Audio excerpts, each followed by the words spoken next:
আসসালামু আলাইকুম। ওয়ালাইকুম সালাম। মা জননী, আসলে আমরা বেশ কয়েকদিন যাবত চেষ্টা করছিলাম আপনার একটি সাক্ষাৎকার নেয়ার জন্য, কিন্তু বিশেষ কারণে হয়তো আপনি আমাদেরকে সময় দিতে পারেননি।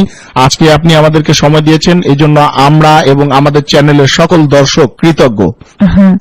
আসলে আমি সবসময় পর্দার আড়ালে থাকি আর সবসময় বিভিন্ন মানুষের সমস্যা সমাধানের জন্য তদবির নিয়ে ব্যস্ত থাকি, তাই আপনাদের এতদিন সময় দিতে পারিনি। যা বলার একটু তাড়াতাড়ি বলবেন, ভিতরের লোক বসা, তারা অনেক দূর দূরান্ত থেকে আসছে। মা জননী, আমরা বিভিন্ন গণমাধ্যম এবং লোকমুখে জানতে পেরেছি যে আপনার অনেক অলৌকিক ক্ষমতা রয়েছে, যা দিয়ে আপনি লোকেদের তদবির দেন এবং বিভিন্ন সমস্যার সমাধান করেন। এই ক্ষমতা আপনি কোথায় থেকে পেলেন বা কিভাবে পেলেন, যদি আমাদের দর্শকদের জন্য একটু বলতেন। আমার বাবা মারা যান।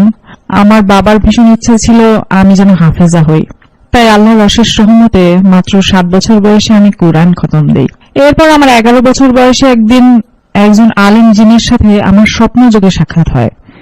তিনি আমাকে মানবতার সেবা করার জন্য আধ্যাত্মিক শিক্ষা ও জ্ঞান দান করেন। তারপর 12 বছর বয়স থেকে আজ অবধি মানবতার সেবায় কাজ করে যাচ্ছি। আপনি আসলে কি কি বিষয়ে তদবির দিয়ে থাকেন? যদি কোনো ছেলে বা মেয়ে কাউকে মন থেকে সত্যি ভালোবাসে, আমি চ্যালেঞ্জ করে বলতে পারি 48 ঘন্টার মধ্যেই সেই ছেলে বা মেয়ে ছুটে আসবে তার কাছে।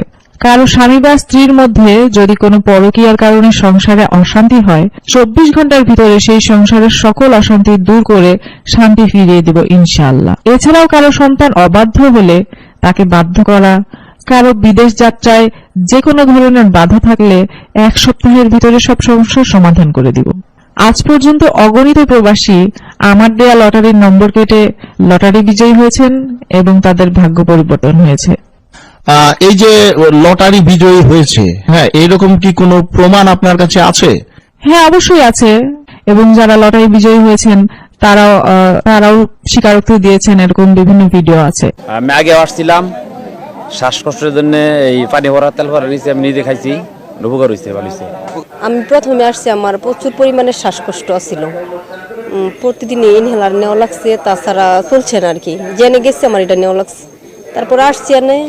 আসার পর থেকেই মানে গত সপ্তাহে আসছি, আজকে শুক্রবার, 1 সপ্তাহের মধ্যে ইনশাল্লাহ আমার ভালোই লাগতেছে। একজন আমার প্রতিবেশী আর কি অনেক অসুস্থ ছিল, বাচ্চা অনেক দীর্ঘদিন যাবত। হ্যাঁ, মনে করেন যে আগে তো একবারই অসুস্থ শোয়া অবস্থা ছিল, এখন বসতে পারে আর কি। তো এই ধরনের আরো 2-3 জন আসছে আর কি, যার কারণে আমরা আসছি এখানে ওই সন্তানদের জন্যই।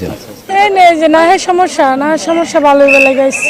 আমি ঠ্যাঙ্গার ব্যথা আর কোমরের ব্যথার জন্য প্রথমে আছি এখানে। শুনছি সবাই আসলে নাকি যে এটা এই অসুস্থতা থাকে এটা নাকি ভালো হয়ে আসে।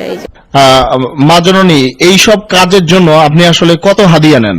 আমি এই কাজ করে 1 পয়সাও নেই না, তবে কাজে সফল হলে কেউ কিছু হাদিয়া দিতে চাইলে আমার একটি এতিমখানা আছে, সেই এতিম বাচ্চাদের যে যার সামর্থ্য অনুযায়ী হাদিয়া দিতে পারবেন।